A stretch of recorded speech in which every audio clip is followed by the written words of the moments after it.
I'm Carolyn Hinckley, and I earned my master's degree in Information and Communication Technology from University College. I work for the Office of Energy Efficiency and Renewable Energy at the U.S. Department of Energy. And what I do is oversee our web enterprise. It's a funny story, actually, because I was on a college tour with my son at the time, who was a junior in high school. I thought, I could picture myself here. I really could. I'd just been through a major health crisis, and that master's degree had been on my bucket list for more than 20 years, and I just started thinking, now's the time. I'm not going to procrastinate anymore. It worked out so well because you get that interaction and collaboration with your classmates, but you also have the convenience of being able to do the online courses when it works for your schedule. And you get that diversity of perspective and experience and cultures and backgrounds.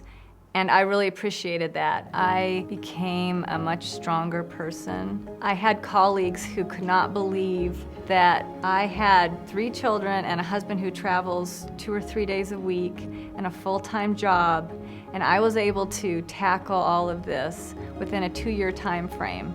I earned their respect, and I think I gained a lot of self-respect as well. I hope that one day I can move into leadership, and I believe that this master's degree will allow me to do that. And I want to prove to people that I have those capabilities, I have the leadership skills because of the experience here at University College. I'm living my dream because I'm here, because after having gone through cancer treatments, I'm here and I'm so excited that I have a future and that now I have this degree that allows me to grow in my career.